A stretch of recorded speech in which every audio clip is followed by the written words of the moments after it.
And we are live. We are live on Facebook. We got people over here on Zoom as well. Welcome in, everybody. Happy Monday.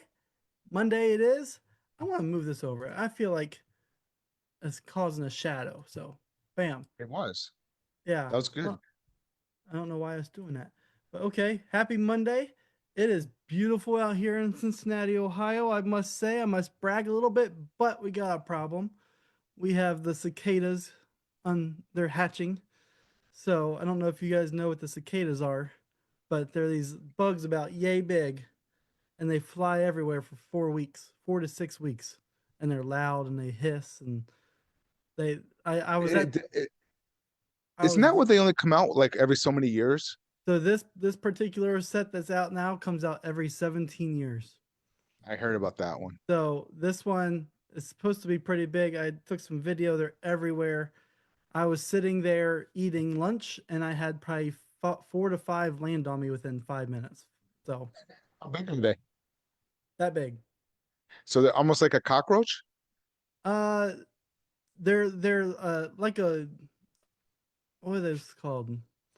Um, Not a cockroach, but a uh A oh, metal lightning bug? what's the plague that happens? The fly around. I don't know. The lightning bug. No, not a lightning bug, but what are they I'll, called? I'll, you know, I'll YouTube it. Yeah, You look don't it have to. up. Look up cicadas. They're ugly. They're big, ugly things that have orange eyeballs and they're black and they have big Yeah, old I've heard wings. it that so it's been 17 years. Wow. Because I remember the last time that happened. I don't know where they go. I mean, they don't come out for 17 years and they stay underground that long. So, Interesting. Well, I'm excited. We got the holiday weekend coming up and is it's that the this weekend? beginning.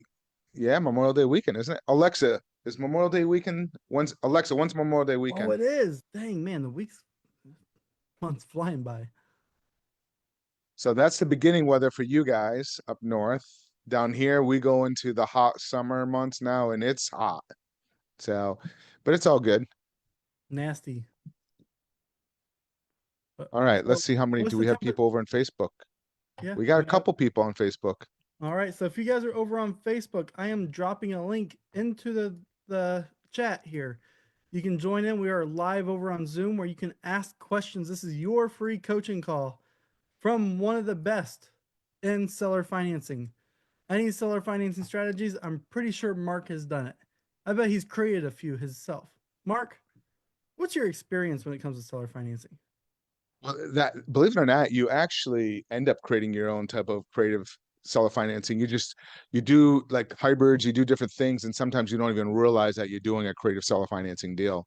But I mean, I've done we were talking about it earlier. I was actually on a podcast earlier today, and we were talking about like my first deal when I was 19 years old. It was a mobile home park, and then I got into it. And believe it or not, it is 30 years ago. Right now, I started 1995. Crazy.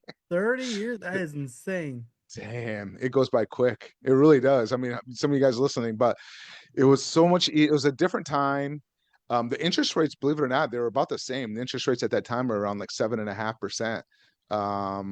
But yeah, so I started out doing real estate banking, ended up having 107 loan officers, and just started doing different. I started out first, the creative seller financial strategy was called the sandwich lease option. I started out with that one, did that one for a little while, for a couple of years, then went into like a land contract agreement for deeds subject to. So all these different strategies, I spent a couple of years kind of getting and mastering and doing a lot of deals. But nowadays is it's so once you understand all these different seller financing strategies, it's easy because you listen to the seller because it's all psychological. If you listen to the seller, then that will determine what strategy you're using. Right now, the big buzzword out there is called subject to because everybody's been doing it. It's been marketed all over the place. Hey, get into it. You buy properties. It's a great, great, great strategy, but it's an advanced strategy. And for me, because I've been doing it for so long, I would never ever pitch a subject to a seller that's not financially distressed. So for you guys that don't know what a subject to is you're keeping the mortgage in the seller's name and you're transferring the deed and ownership over to you. So, and there's a lot of things why it was originally designed for investors for us to stay in the deal and control it. So if anything goes bad, we're always stepping up to the plate and making the payments. We never did assignments. We never did wholesaling. It's a great, great strategy to buy properties, control, but I would never pitch that to a seller that's not financial. Hey, Mr. Seller, keep the mortgage in your name and transfer the property to me. They're going to look at you like you're crazy. So then I use a different strategy, like an agreement for deed, land contract, installment sale. It's the same concept. You're still controlling it. You still can get some of the tax depreciations depending on how you do it. So that's why I just listen, build rapport, and find out. Now, if they're financial distress, if they're behind on a mortgage, I got to bring the mortgage current, or if I need to put some money into the property at that point, then I will go ahead and transfer the deed over. But I what I do is I will put it into a trust because you also have what's called due on sales clause. Lenders can call the loan due because when they originally design and give out that note to a borrower, if you will, if you transfer that note or if you transfer the deed, they technically can call the loan due where you have to pay it off or they foreclose. Um, and we're starting to see a little bit of that now because the default rates are jumped up. I was just at the seller financing note conference a couple of weeks ago in Nashville, and the subject to transactions jumped up to 17%, and FHA and VA are at 3.5%.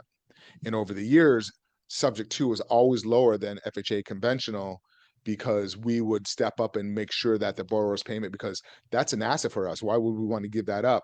But what they're doing now is they're doing assignments, they're taking that and selling it off, and the wholesaler is not qualifying that end buyer correctly and make sure that they can qualify and afford the payments.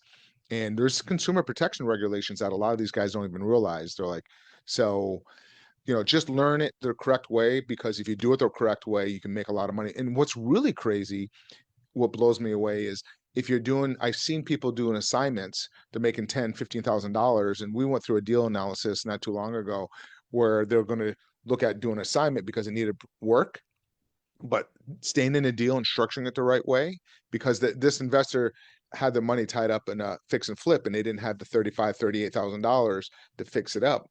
So they're just going to do something.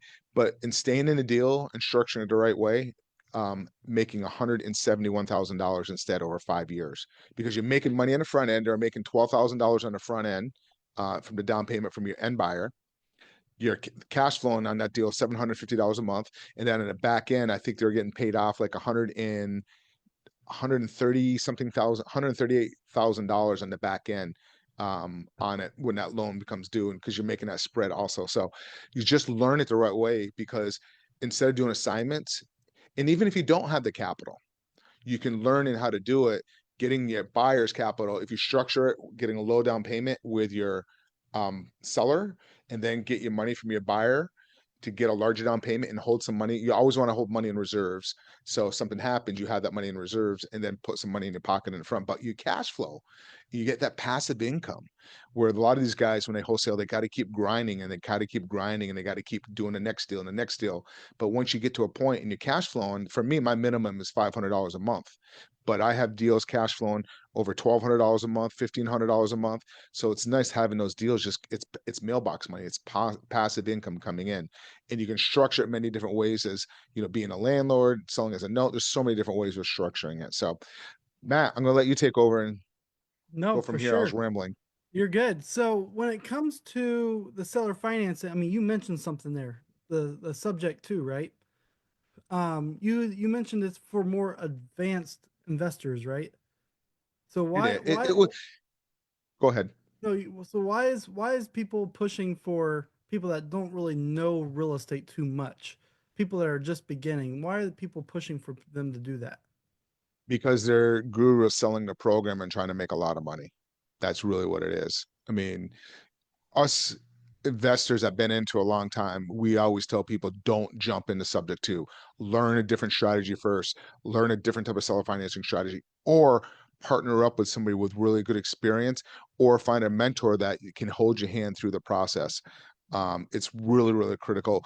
And they're pushing at doing assignments. Again, they were never designed to do assignments. They were always designed to stay in the middle. But I did see some people kind of jump on camera there for a minute. I wonder if some people have some questions, but I know, but anyways, that's why subject to is really designed for advance. Um, just make sure if you're doing it, you have you understand what you're doing.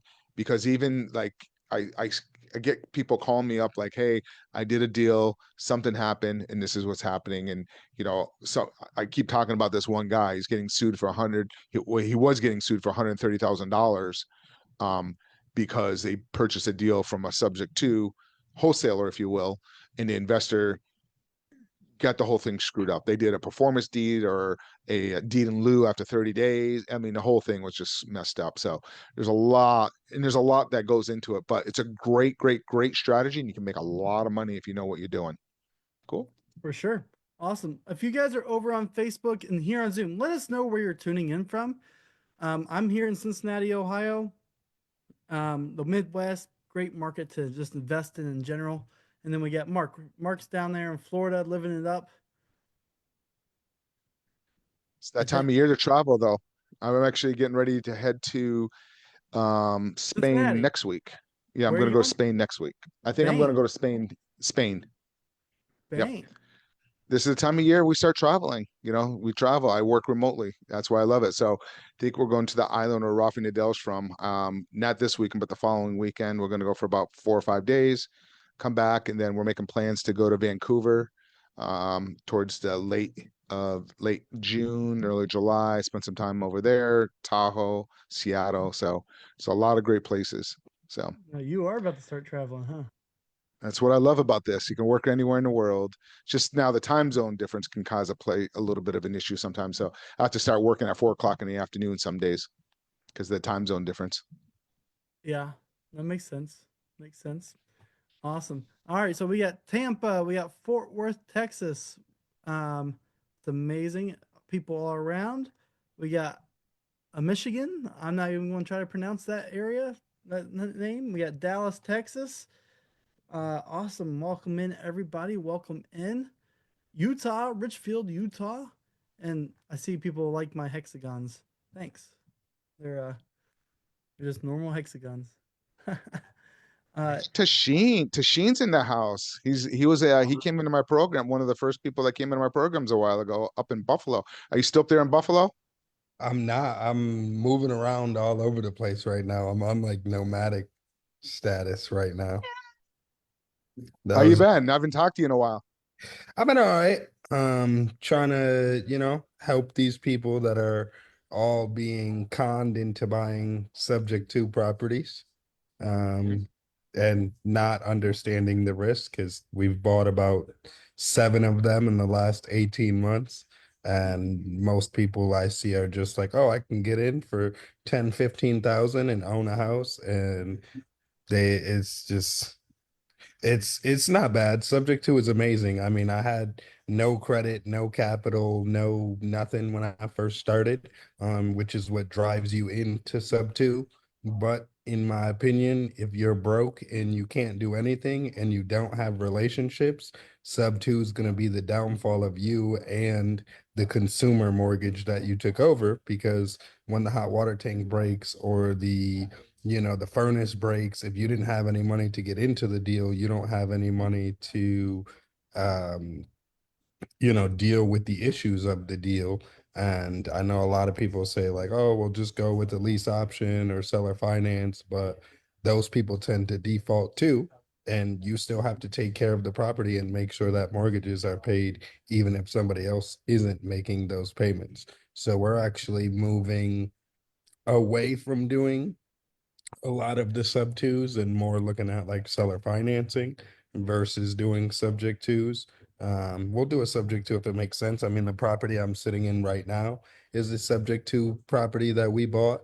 Um, but I think it boils down to like a lot of people don't have the responsibility factor of understanding like what you're really getting into and that you're affecting somebody else's life, somebody else's family, including affecting your own life and your own family when you are taking on these mortgages. And even though it's not related to your credit, a default's gonna seriously hurt you because you no longer have the asset. And if you're dealing with, somebody that at least knows something, they're gonna reach out to an attorney once you stop making payments and now you're in court.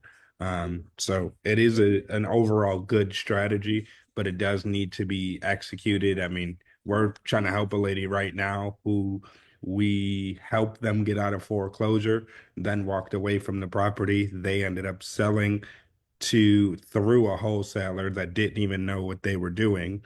And they did pretty much a lease option that was supposed to be a subject to. Um, and the end buyer put like 80,000 to get into the deal. A realtor made like 50,000 out of that 80,000. And then they never made a single mortgage payment for 6 months and put the Yep. person back in default and destroyed the entire property. So now they're Yep. trying to navigate a short sale. Yep.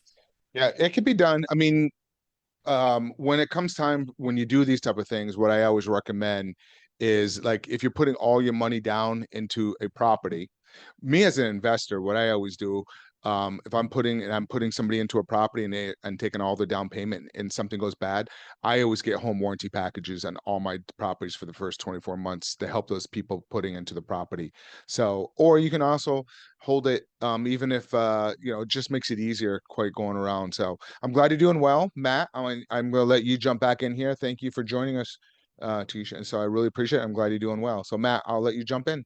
Yeah, for sure. And guys, this is an opportunity for you to get direct answers from someone that has done millions, millions of dollars worth of deals. When I say millions, Mark, how many millions have you done in seller financing deals? I'm up over 500 now, 500 million easily. Yep. And So, well over 3,000 residential. We're not even talking about the commercial, and we're not talking about land development stuff as well. So it's just the residential is just we work on it because it's less moving parts. It's a little bit easier. But once you understand it, you can do it on commercial. You can do it on businesses. I've done it on businesses as well. The different type of seller financing strategy. So yeah, so bring your questions, people. I like it. Do we have any questions coming in? yep, bring your questions. I mean, to get this type of opportunity, people pay tens of thousands of dollars to be able to have this type of access. And we're doing it here for free for you right now. Every Monday night, free for you. So it's crazy. All right. Drop them in, drop the questions. We are here for you. I'm pulling up Facebook again because it somehow closed.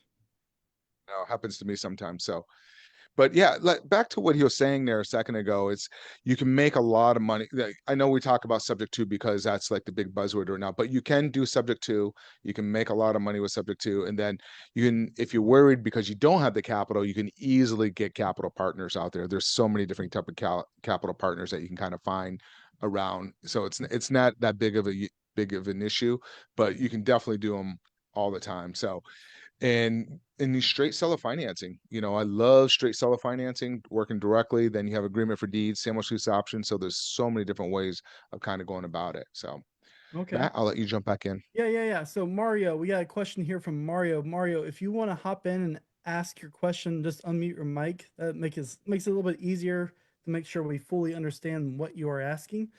Um, there we go. Sure. Can you hear me? Yeah. We can. All right, cool. All right, yeah. So I've done many seller financing deals, actually more than conventional over the past 17 years. And I've never been in a deal with literally 0% down, or as some have claimed that they receive cash at the settlement. So in essence, they're getting like 110 to 120% down, or 110 to 120% back. So I don't know that part of it. I don't understand when the seller also has closing costs. So the best that I have ever done, and I felt it was a home run, was 7% down on $1 million deal. So yeah, That's awesome. that's my question. No, now Mario, are you the gentleman that we hung out with in Nashville? No, no, I was hanging out no, with probably Mario in different Mario. Nashville at the seller financing note. That's awesome. I mean, that's great. Yeah, I mean, you can do those type of deals. I've done deals like that.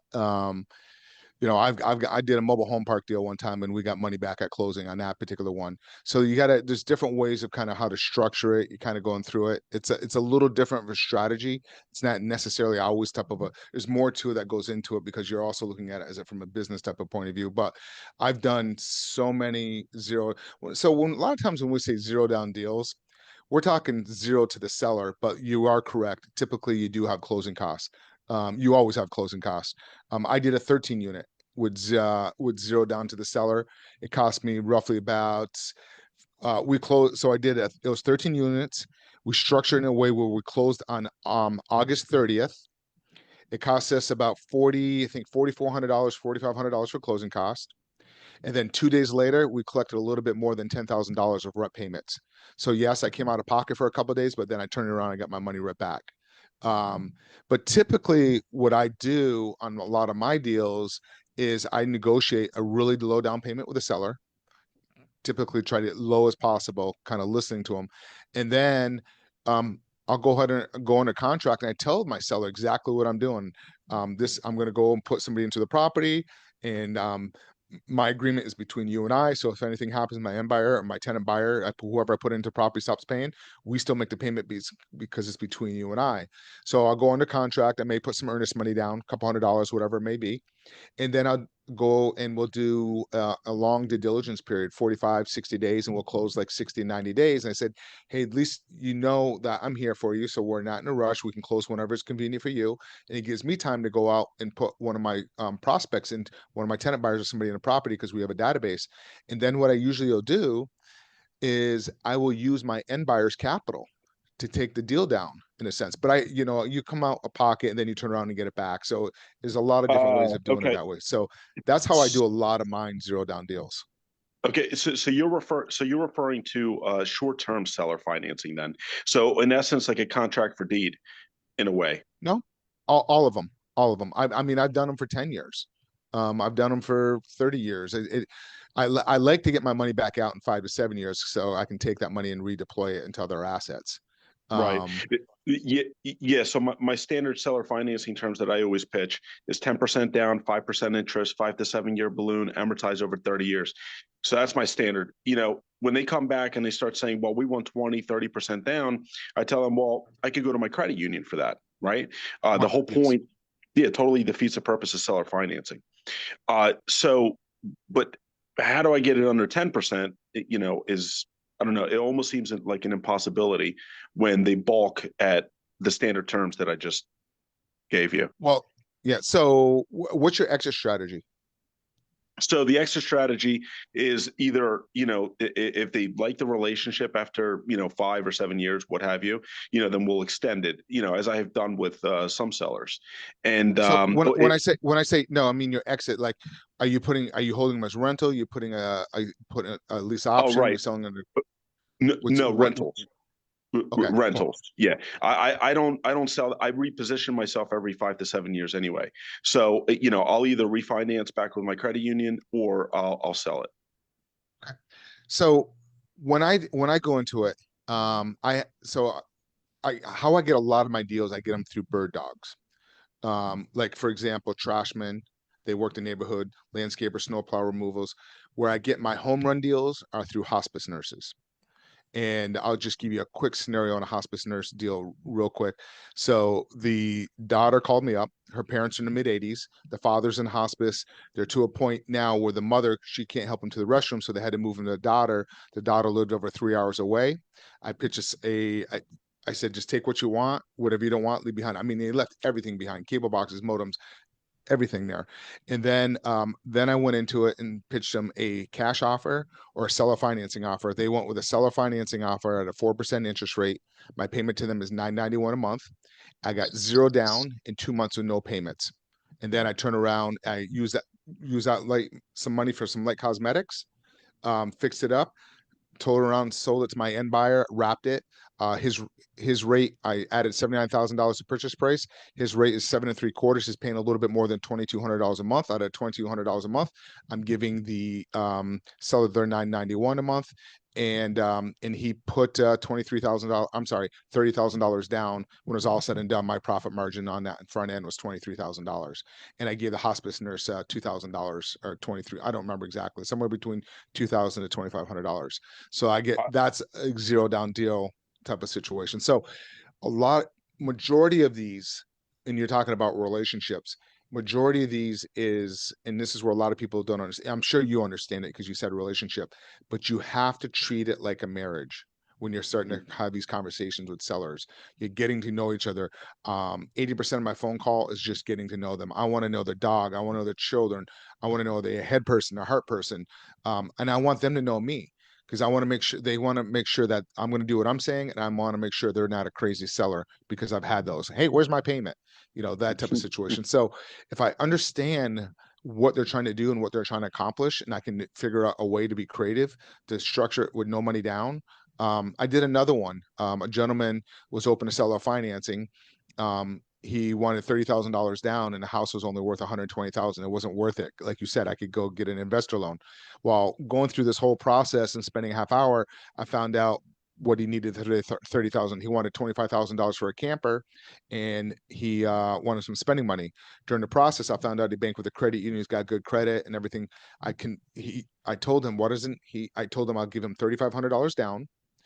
Go ahead and take a loan out for the camper for the 25,000, and then on the 20th of the month, we'll automatically have the payments pulled out of our account and sent directly to his credit union to make the payment on his behalf. And what we did is we created Gmail in that portal, so every time there's a notice that goes out, it goes out to him and it goes out to my bookkeeper. So I got that deal with very little money down as well, because I built a rapport and he trusted me, and we got to build that relationship. So that's really where the art of it comes in, is listening to them and find out how what they need the capital for. So when somebody brings a deal, why are they selling and what do they need the capital for? So that if I can figure that out, and but you do get those times, and then the other side of it is 70% of my deals come from follow up, where I originally pitch my offer and then no, I want 10%, 20% down. I'm like, well, it doesn't make sense. I can take that capital and redeploy it into several assets. So that's kind of where I'm at. Hopefully, did that help you a little bit there? Yeah, you did. I just have one quick follow-up question. Do you use bird dogs for the most part to find your deals? Majority of them. Yeah. Yeah. I have, Okay. yeah, bird dogs. I just built up such a big bird dog network over the years. I have a whole system. They can log in, see what their what's going on, so they can see stuff. Bird dogs will come and go all the time. I Right. did I don't know who this guy, if he worked for Medicaid and Medicare or the state, but he would drive seniors to the doctor and pharmacy. We did, I don't remember, was it 14 deals or 18 deals in 1 year with that guy, and he got over $38,000 in referral fees that year just Oh, from doing deals together. He kept just referring them over and over. nice. So, and then once they start making some money, now I do work with realtors though. Mhm. I'll work with realtors. I like realtors that are rental realtors, because they're used to getting a 1 month commission. And I tell them, hey, find a seller that's open, that can't sell, and find out if they'd be willing to rent the property to us for a few years. Then we'll close on it. We'll take care of the maintenance and repairs. And if they say yes, then I know they're open to some type of creative seller financing terms. And it's usually because the house has been sitting on the market for a while and they can't sell it. Sure. Okay. Sounds good. Thank you. Awesome. Thank you. Thank you. All right, let's go ahead. If you have a question, feel free to raise your hand. We do have a couple more. Let's see here. Dasheen, you want to go ahead and ask your question? Yep. There you go. Yeah, so um my question is, I'm looking at a deal right now in Clearwater, Florida, that I just submitted an offer on actually. They've been on the market for quite some, probably about 2 months. It's a 19 unit altogether, but they're like separate units, not 19 units all in one building, across one parcel. 10 of the 19 units are considered non-conforming. And I spoke with the zoning department. They said it's pretty much just a density issue. Those units were placed there before zoning laws in the area, but that we can maintain the units, but we're not allowed to renovate them or change anything about the unit, or it would lose the grandfather protection in that But you area. can do you So can do some like cosmetics and stuff internally, right? You just can't. What can't you yes, change before the zoning changes? so I'm not like we can't like move kitchens, we can't move bathrooms, we can't change the layout. We can only Right, but you can redo maintain the them, like if it needs new cosmetics. plumbing and all that, you can redo the as is. Correct. Okay, all right, that's cool. So my question is, I know like normally in Clearwater units are trading, from what I've seen, like 80 to 100,000 a unit. This is even at their on market price, they're at about 39,000 a unit. I put in, they wanted 750. I just put in my offer at 650. What are some things that I should be looking at and or concerned with? Because what they said was you're good to go, but if anything was to ever happen, like if there's a hurricane and all these units get wiped away, you're only allowed, because of new zoning laws, to build a 3 unit on that property. But do you have the insurance that will come in and cover? You're gonna what kind of you're taking a loan out on this? I'm assuming. Yes, I would have to do like some sort of like DSCR and then raise the Sure. rest. Yeah, raise the capital for the different. Yeah, I wouldn't see that being a. I wouldn't be deteriorated. I'd have to run the numbers, look at your numbers, make sure your cash flow, make sure everything works. But I wouldn't worry about like because insurance will end up covering should be able to cover the losses and cover that loan. So you should be able to just start back over with that piece of property and restart at the lower units. I for something like that, I don't worry about it. I'm in Florida. I've been through a lot of hurricanes. It is what it is, and it's just I'm not going to allow that to scare me, if you will. Um, and that area has been hit a few times already, so I wouldn't. And believe it or not, and some of those older buildings they stand a little bit longer than some of the newer stuff. But Yeah, it's I'm in this building I'm in right now is a 2022 new build, and I've quickly learned that I think I actually rather buy older buildings than these newer ones because I feel like the new ones are kind of built like cardboard. They just like fall apart. Versus like the old ones were actually, built to last.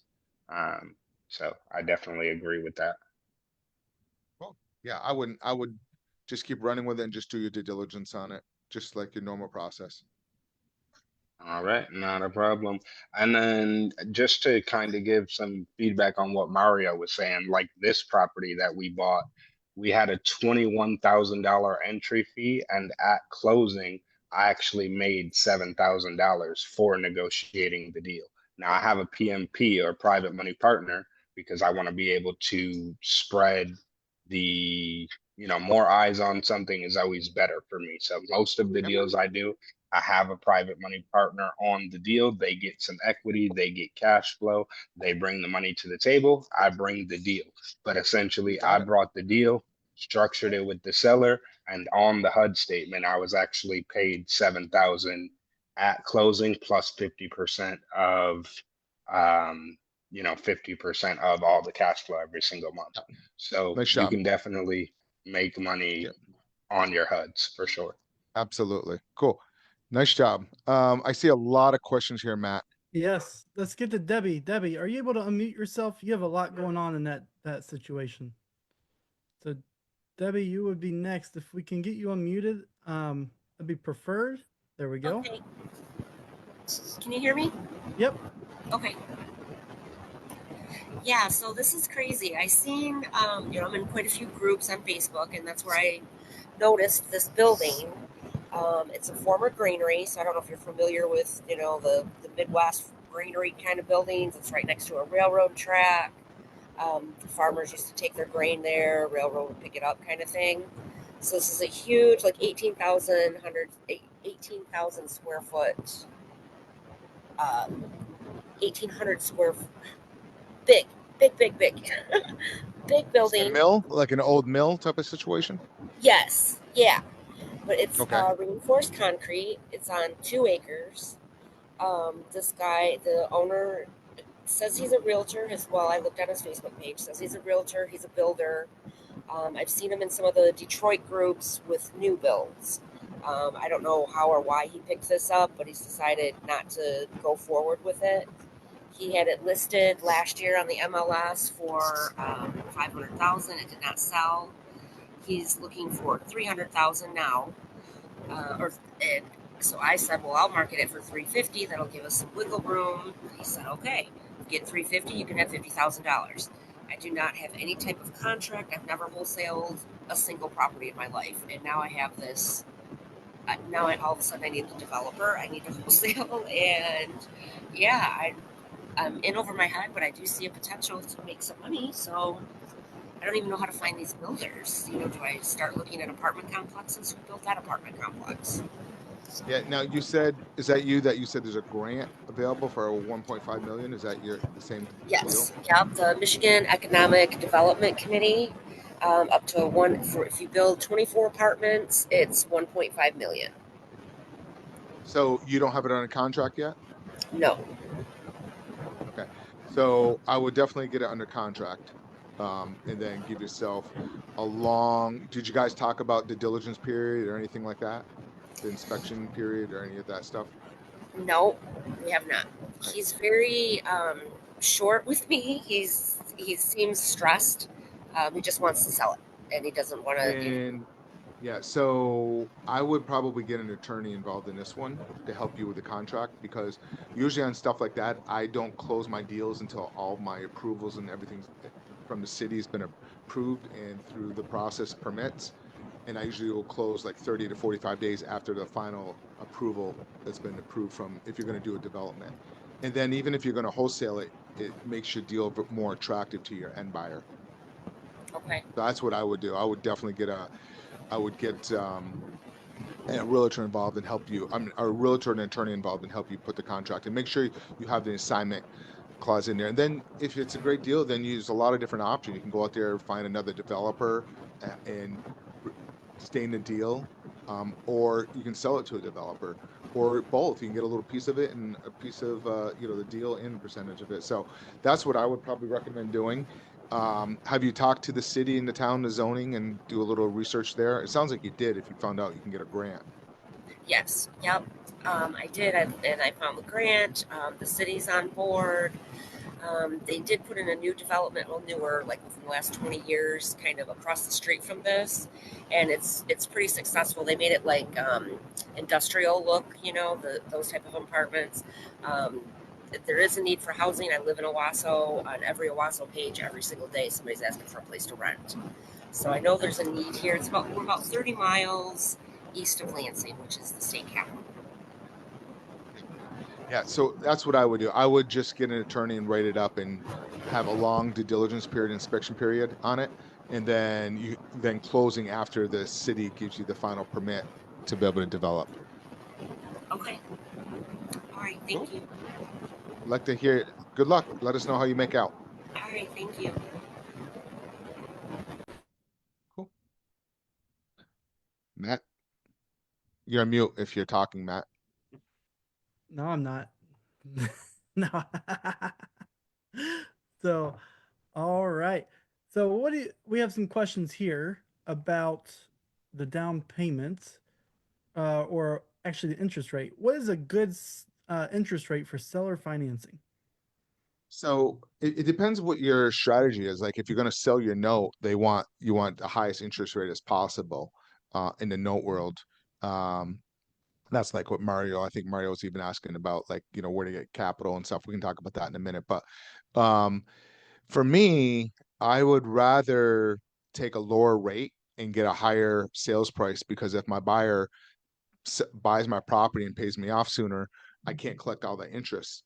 So that's so I look at what the market rent is, but typically like mine, I did one not too long ago, 7.75. I've done them at 9%. I've done it 11%. It depends, but you got to make sure that the payment is realistic for that area. So what I usually use is the market rent for that area as a pretty much good guideline, because otherwise you're gonna have a problem trying to find a buyer if you're way over market rent. we had a deal that we're underwriting in Orlando that was the PITI was going to be $700 more than the market rent. It didn't make any sense. So I look at the payment and then I kind of back in the numbers. That's what my approach is. Awesome. Awesome. That's your approach. Sweet. Now we got another question from. Oh, you got something else to say, Mark? Nope. No. Oh, I thought you started talking again. Sorry. All right. Robert Garcia is asking about connecting with you. So, Mark actually has a mentorship program where he takes you through the whole process to buying your first seller financing deal, or even just helping you scale your seller financing portfolio. Whether it's if you're starting out or if you're just looking to get started, if you're looking to grow, say you have 5 to 10 properties already and you are tired of putting down that 15 to 20% and you want to get it down to 5% or less, hop in this mentorship program. It's actually, we have a free call that you can schedule. Let me get the link for you. I started talking about it without the link, which you know how that works. That never works out too well. So here's the link. I'm going to drop it here in the chat. Schedule a call. It's free to find out more about his program. It's a 15-minute call, quick and easy to see if you qualify for the program. We just don't let anybody in. We got to make sure that you are a good fit for Mark, so he can teach you how to do seller financing properly. So Robert was asking that, and a few other people were asking. To schedule a call is 15 minutes, no sales, quick, free, easy. So, bam, that was my quick plug. We got more questions. Yes, Mario. We got Mario asking, does anyone have resources for raising money for down payments, a second lien? All right, I'm going to give you some golden nuggets. Some really good. Mario, where are you located? What part of the country are you in? I'm in Tampa. Tampa? Okay. Yeah. Great area. All right. And you're also not too far from Orlando. Have you been to you've been in the real estate game pretty much most of the last 10 years, it sounds like. Do you Oh have any? yeah. Since 2007. Okay. Have you all right. Have you been to any real estate conventions at all, local or anything like that? Like, have you Uh, been to any? Go ahead. Yeah, I mean, yeah. So some lender group meetups. New Western throws a few. I mean, they're good for mingling and expanding your network for the most part, Sure. but not any major national or statewide conventions, if that's what you're asking. So, have you been to a convention where people came into town and they stayed it was at the hotel or anything? No, nothing like that. Okay. Have you been to a convention before real estate? Any type of convention like that where you had to fly in or people stayed in and the convention was a hotel? Yes, actually, in Pennsylvania, because that's originally where I'm from. Okay. What kind of convention was it? So it was, I mean, a real estate convention where there were private money lenders, realtors, all kinds of folks from different walks of life and different aspects of the real estate industry. All right. So did you go and spend a night at the hotel or did you No, travel and spend a night there? no, I just traveled, and it was close enough to my house where I didn't have to stay over. Okay. Was it a 1 or 2 day convention? Okay, so one of them was one night. There were maybe a handful that were maybe 2 to 3 days worth. Yeah. Okay. So you went to the one was 2 or 3 days. Let's use that one for an example. Okay. That was Sure. probably at a hotel. After the convention area, where did everybody hang out and network? Well, so there were these ballroom conference rooms, or whatever you want to call them, and that's typically where they were hanging out. If it got too overcrowded or too loud, there were also people out in the hallway. I mean, it was pretty massive. This one was in Philly, actually. Okay. So it was at a hotel? Yes. Okay. So when that area all kind of shuts down, that area, then where does everybody go and hang out and relax? So I would say after a few hours, people are mingling off into like little subgroups. Maybe there were 3 or 4 people that connected. They go out to a nearby bar, talk some more. Some deals are created. Things like that. Sure. So most of them hang out at the lobby bar. That's where a lot of the casual sit back and networking is done. Okay. After they go, they spend a day, they're relaxed, they're kind of just hanging out, having a drink, socializing. So what I do is I go to conferences that are not real estate related. Okay, let me give you an example. There was a cardiac physician. I live in Boca Raton, down at the Ritz-Carlton in Miami. There's a cardiac physician convention going on. I can't get in because I'm not a cardiac physician, but I went down and I hung out at the lobby bar. Guess who I end up networking with and started talking to? I end up raising over 400. I raised $475,000 from that, just going down and hanging out and networking Wow. and them getting to know. So, and another one, I went to out to Las Vegas once. It was an international solar convention, international, Mm. and a lot of big money. And the time, I don't know, I think Trump might be changing it, but a lot of these guys want citizenship, and for them to have citizenship in the U.S., they have to invest $500,000 into businesses.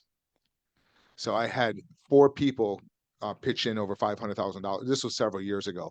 4 people pitched in over $500,000.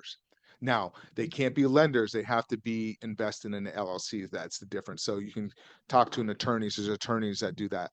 Those are great places. And the other great place is your local chamber of Congress. Just get out there and start talking to local business people. Just start networking. And if they know what you're doing and you've been in the business long enough, it shouldn't be too difficult. Just start building rapport and relationships and let them see your deals that you're doing. Okay. Sounds good. Thank you. You know, yeah, Yes, I love the like whenever there's a big event in town, you always go to the restaurants with the like for example, we have a big Western and Southern Open here. A lot of people with a lot of money love to go to tennis tournaments. So I always go to Texas Roadhouse, and I sit at Texas Roadhouse, which is right next door to the tennis tournament. And I mean, I've met so many people that have just yeah, tons of money just sitting, and they need tax write-offs, and they need different things like that. So yeah. that, Golf that's what I do. too. If you're big at golf, like just you can actually just go to a country club and just hang out at the bar if you don't golf. You know. Yeah, yeah, for sure. All right, awesome. So, is there, let's see, is there any more questions? I don't really see too many more questions over here. I see a lot of people chatting back and forth, which is awesome. Um, Robert was saying that there is a lot of foreclosures in his area. How can he get those properties? What area? Well, maybe he doesn't want to give that area out, but there's a lot of foreclosures in this area. And what's his question again? How can I what? How can he get those properties? How can he start getting those? He's never done any seller financing before. Well, just start going knocking on doors and sending mailers out and calling those people. Deal Machine is a great resource. If you get the address, you can look it up. It has the phone number and it also has a LLC. Um, we can pop a link in there. We have a discount if anybody wants that, but Deal Machine is really good. Also, just go knock on doors. A lot of times, what I notice though, when it comes to foreclosures, these people are in denial, and literally you have to be able to run quickly to be able to save their property. Um, like 4 days or 5 days. So you have to get on the phone, call the lender, and just work out some type of arrangement, find out what they need to stop it, to start making payments. Sometimes they're going to want a good chunk down on those type of things. We did one not too long ago where we had to come up with $23,000. Not all of it. The person was behind like 70 something thousand. We had to come up with $23,000 to stop it, which was no big deal. And on that particular one, and then the payments, the remaining balance, they put into the rears of the loan. So there's great ways of going about that. Okay. Okay, Um, awesome, so yeah, awesome. So Mario was saying their little network meetings and bars, restaurants are pretty good for making deals and establishing relationships with other investors and lenders, but their deals are insane. I would never do business with that outfit. Talking about the new Western and Southern people, or the new Western people. Yeah, I don't know. I know. Yeah, I don't know a whole lot about. I heard of them, but I don't know a whole lot of. See, I like going to people that are not in the real estate game and talk to and just start talking. Especially like attorneys are great ones. Just different high level, like I said, cardiac dentists. I have one of my buddies. He goes to a lot of dentist conventions and does really well. He does a lot of seller financing um, and then turns around and sells them on seller financing to the dentist investor. So he buys them, rehabs them. So I like that model. Yeah, for sure. Awesome. Mark, when it comes to seller financing, what is the easiest strategy for a beginner? Sandwich lease option. You can get So, in with very little down. I like that one. That's how I started. I always recommend. You can you don't. The only explain it problem a is you little don't get bit? the. Yeah, the only problem is you don't get the depreciation. But what it is you call a seller up and you do my home right here. I didn't do a sandwich lease option, but I did a lease option. Because I lived in it. If I did a sandwich, that means I would have put a tenant buyer in it. So you go into contract with a seller, an owner, as a rent to own that allows you to sublet it. You agree to a rental price and you agree to a purchase price. And then you find your tenant buyer and you bump up the spread. I usually go about 10, 12%, whatever it may be. Like I did one not too long ago where I went on a contract with one, like say for example, 179,000, and then I sold it to my end buyer for 214. And I negotiated a lower rent with the seller and a higher rent with my buyer, and I got a $500 monthly cash flow. And I didn't even own the property. That's what I liked about it. I just controlled it through contracts. I told I'll take care of the maintenance repairs, and I just pass that on to my end buyer. Up to like 35, $4,000. Anything more than that, most likely the homeowner's insurance is going to kick in because it could be water damage, roof, whatever it may be. So that's one of the easiest ones to start, especially if you don't have a lot of capital and you're putting the seller at less risk because the seller is still in their name, and if you stop paying, they just would evict you. But I never had that as a problem. I always wanted to stay the payment. Now I've had problems where once in a while my end buyer stops paying, I just get them out and then I turn around and put somebody about back into the property. So let's say, for example, if I do a 5-year lease option with the seller, my end buyer may be 3 or 4 years. So I give myself a spread. So if they don't buy it, I can turn around and put somebody else in it or turn around and sell it retail because it's based off of time, value, and money. You're banking your money you're going to make on that appreciation. So that's one strategy to start with. Okay, awesome. So we got that kind of leads to another question for Jacob. Jacob's asking, out of all strategies you've come across related to creative financing, which one do you find to be the most risky? Risky by far, subject to by far because your loan can be called due, and if the something happens, um, where your end buyer stops paying, you got to keep paying the mortgage. You always want to keep paying the mortgage no matter what. It's a little bit more risky, but if you know what you're doing, it's not risky. If that makes sense, you just got to know what you're doing, and you're always protecting yourself, and you always want to make sure you have money in reserve so if something happens. But a lot of it really comes down to really screening your end buyer and making sure you're getting enough down payment from your tenant buyer or end buyer or whoever you're putting into that property. Now if you have or you can bring cash partners in if it's a good deal. I mean, I've done so many where I'm holding them as rentals and you bring cash partners in. That's kind of what Mario's strategy is. He wants to hold those because he gets appreciation. He likes rentals. For me, I prefer creating notes. I'd rather get the money coming in. I don't want to have to worry about that leaky toilet. So it's a case by case. On the single families, I like to sell it on like a contract for deed or sandwich lease option, one of those to my end buyer. Um, and then just creating notes. But if it's multifamily, mobile home parks, any of those, I want to hold those and make those rentals and just have good property managers. Awesome. Awesome. That makes sense. So again, guys, Mark does have a mentorship program, and it is a program that people are going out and crushing it across the country, not just in Florida or different states. Certain states, they're crushing it across the country. I am dropping the link again. This is a link for you to schedule a free strategy session to see if it's a good fit for you. It's a 15-minute call, and it's just to see if it's a good fit for you, and it's for us to see if it's a good fit for us as well, because not everybody is accepted into the program. Just so you know, we want to make sure that you are perfect candidate to go out and do some seller financing deals. A lot of people that join are people that are that have some deals and that they are looking and they have some money to go ahead and go out and invest. Because it does take a little money. You do need to have reserves and everything. So you can't just expect to hop in everything with $0. You got to have some money in the bank, right? Just to sit back. But it's a great program to hop in and learn everything you need. You get contracts, you get everything you need. So if you're looking to get started, has everything for you. Hop on a free call and we'll get everything settled and see if it's a good fit for you. All right. What is the criteria? Hop on a call and they'll go over all of that with you. There's a few we have a few questions to ask you, so that's all done on that free call. It'll let you know. It'll take 15 minutes of your time. All right. What can cause the loan to get called on a sub two? Typically, it's late payments, typically. Um, the insurance not set up correctly, that could cause it.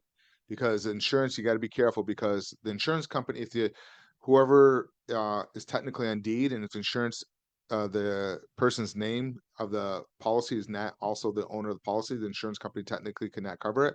But then when they update the insurance and you send it to a lender and they see it's a different name, that could cause it to get triggered. So those are the type of things.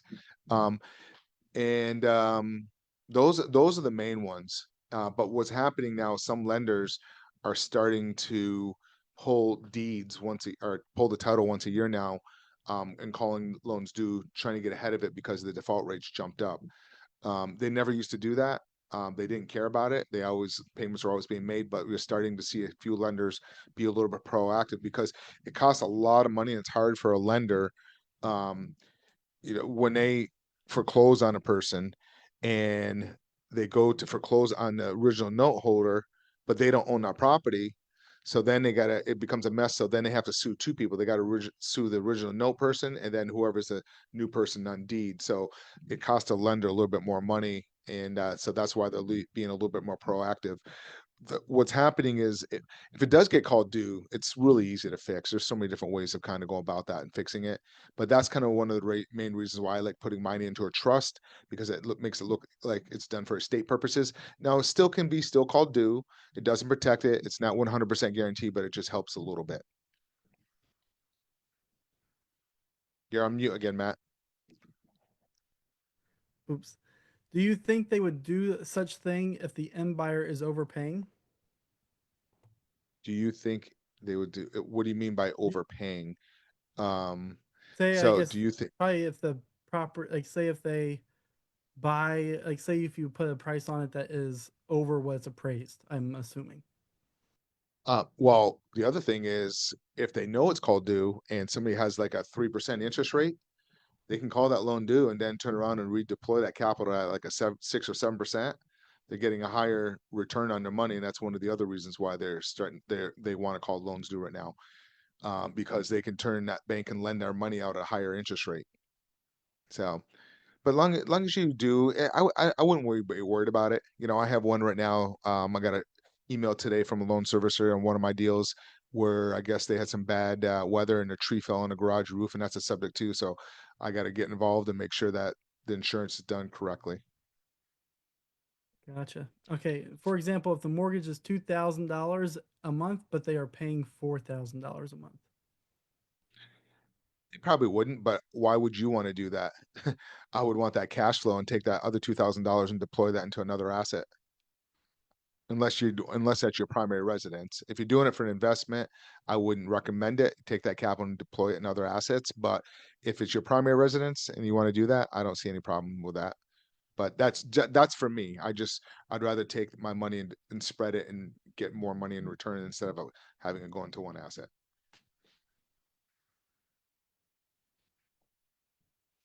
Good questions. You're on mute again. Dang it. Sorry. My mute button's all over here How in a much conversation. cushion? Yeah. How much cushion do you recommend? It depends on the state. Um, what my exit strategy is.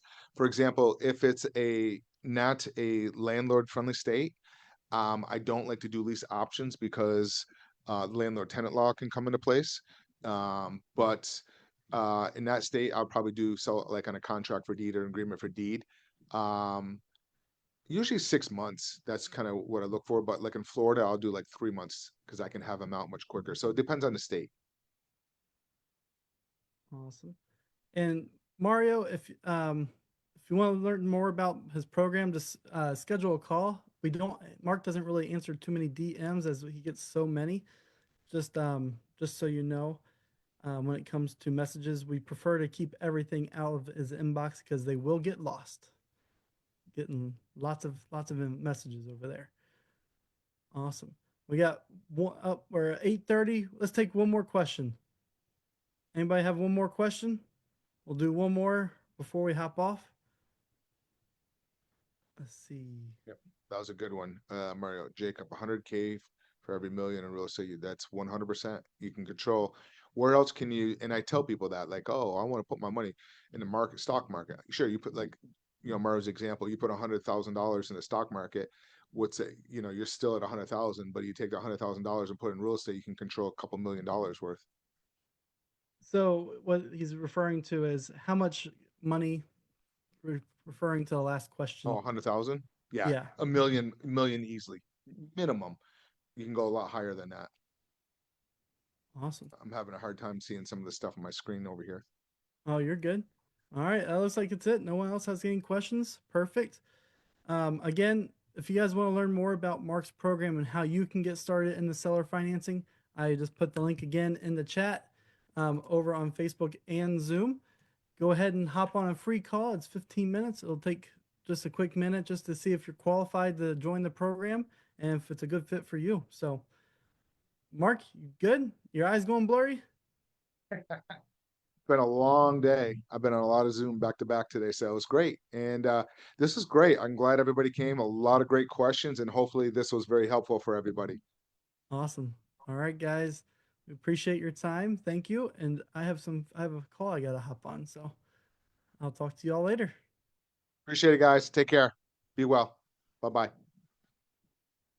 Oops, let me end Facebook. I always forget that.